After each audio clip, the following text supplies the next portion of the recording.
There was a time when the Land Rover Defender was the definition of rugged, no-nonsense capability, body-on-frame, mechanical, and built for the trails. The modern Defender still looks the part, but it's evolved into something more refined and mainstream. Then there's the Ineos Grenadier, which looks familiar at a glance but takes a very different approach underneath. Instead of chasing refinement, it leans hard into old-school overlanding and 4x4 fundamentals. Both still sell the idea of adventure, whether that's a trail or a smooth ride to Trader Joe's, and figuring out which version you're actually buying into is where this comparison gets interesting. Let's start with how these two actually drive, because that explains almost everything about why they exist. The Land Rover Defender 110 rides on a unibody platform, and that decision was very much on purpose. Land Rover didn't just want to build a hardcore off-roader, they wanted to sell a lot of Defenders, and it worked. The unibody architecture gives the Defender a composed, controlled, almost car-like feel for something that still looks ready to cross a desert. Steering is quick, the ride is smooth, and in daily driving,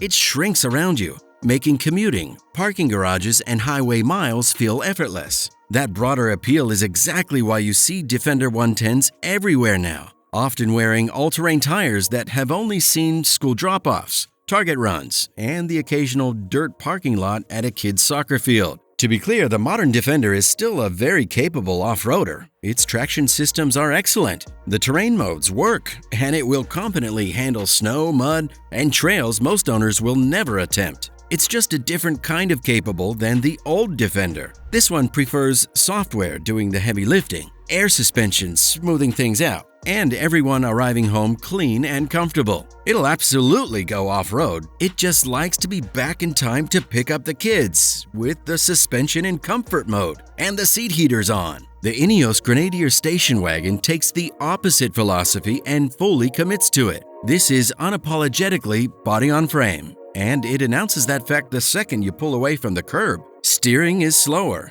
The turning radius is generous in the least convenient way possible. And in town, it never lets you forget that it was engineered with durability in mind, not espresso runs. That doesn't mean it's unpleasant, it just asks more of the driver, and it assumes you're willing to give it. On the highway, the Grenadier is surprisingly calm and stable, settling into a steady, unbothered cruise that feels built for long distances and bad roads. Off-road is where everything clicks. Locking differentials, a transitional transfer case, and hardware-first 4x4 thinking do the heavy lifting. Backed by solid axles and serious suspension travel, it's less forgiving than software-driven systems, but far more satisfying if you enjoy being involved, mastering the machine instead of letting the machine do everything for you. Powertrains further underline that difference. The Grenadier runs BMW-sourced engines, including the legendary B58 inline-6, one of the most reliable, bulletproof modern engines BMW has ever produced. And yes, you know it's good because Toyota,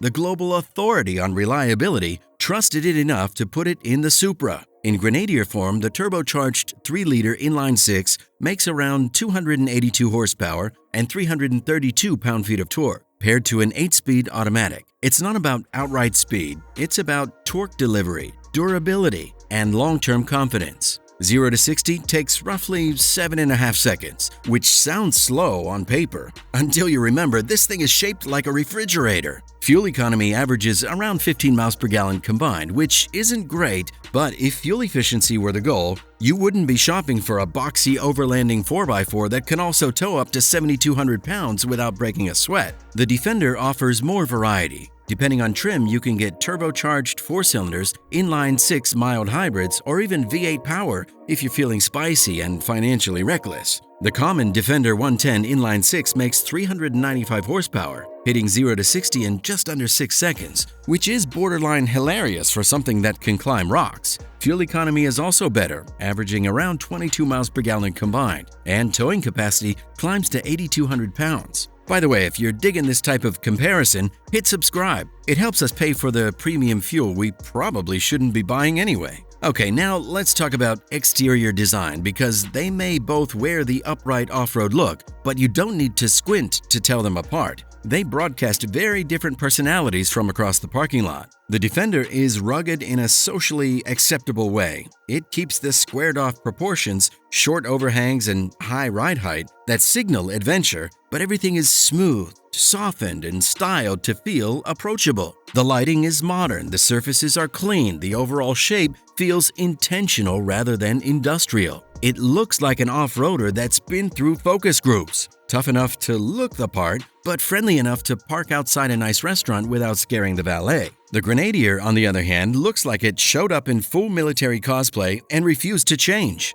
with just a hint of old-school Mercedes G-Class energy baked in. Flat panels, exposed hinges, round headlights, and a near-vertical windshield give it a brutally utilitarian presence. It doesn't try to be sleek or modern. It looks like it was designed with durability checklist, not design trends. Park it anywhere and it feels ready for a convoy, a supply run, or at the very least, silently judging every crossover around it for being too soft. Interior philosophy is where buyers will either fall in love or walk away immediately. The Land Rover leans hard into modern English luxury with premium leather, optional Windsor hides, available heated and ventilated seats, and a polished design that wouldn't feel out of place in a six-figure SUV. You also get a large digital gauge cluster, an intuitive infotainment screen with modern connectivity, and a quiet, well-insulated cabin. Road and wind noise are well-controlled and long hallway drives feel genuinely effortless and relaxed. The Grenadier, meanwhile, feels like an old F-16 cockpit that somehow got a license plate. It leans fully into a 1980s industrial vibe,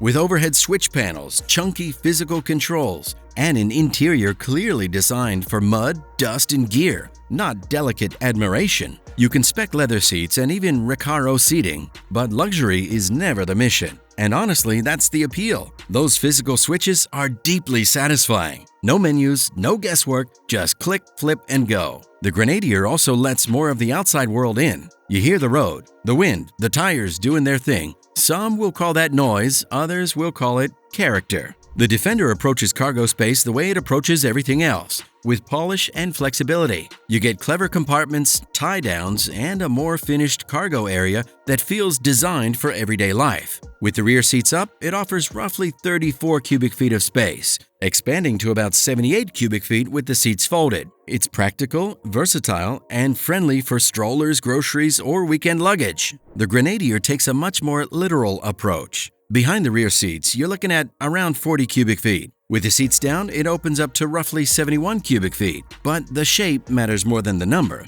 It's tall, square, and free of gimmicks, which makes it far easier to load bulky gear, bikes, camping equipment, recovery gear, or a full overlanding setup fit without playing cargo space Tetris. It feels designed for stuff that's dirty, heavy, or oddly shaped, not just groceries in reusable bags. Pricing on the 2026 Ineos Grenadier Station Wagon generally lands in the mid-$70,000 range and climbs quickly once you add off-road hardware and accessories. There's an important twist though. Many dealers still have brand new 2024 and 2025 Grenadiers sitting on the lot with delivery mileage. For buyers willing to shop inventory instead of ordering, that opens the door to meaningful discounts and an easier entry point into Grenadier ownership. Pricing for the 2026 Land Rover Defender 110 starts in the mid-$60,000 range, which looks reasonable until you open the options list. Step up to the popular inline-six trims with air suspension, tech packages, and nicer interiors,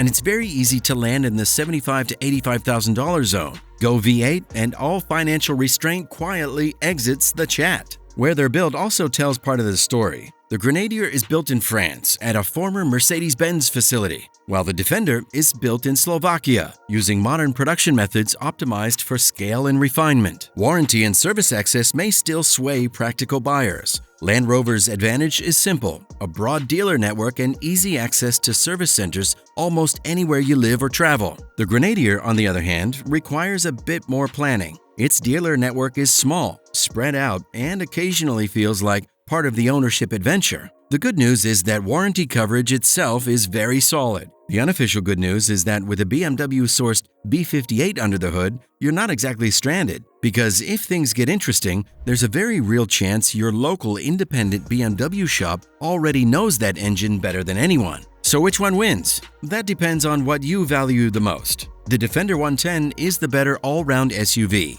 Faster, quieter, easier to live with, and loaded with tech that makes daily driving effortless, even when you never leave the pavement. The Grenadier, by contrast, is the more honest machine, filling the gap the Defender left when it went unibody. It's body-on-frame, hardware-first 4x4 built for people who plan routes off the map and prioritize capability over convenience. If you're still torn, that's because they check very different boxes. And if money is no object, or you happen to be sitting on a healthy pile of Bitcoin, there's actually a strong case for owning both. They complement each other better than they compete, covering everything from daily life to true off-grid adventure. Thanks for watching, and stay tuned for more comparisons like this.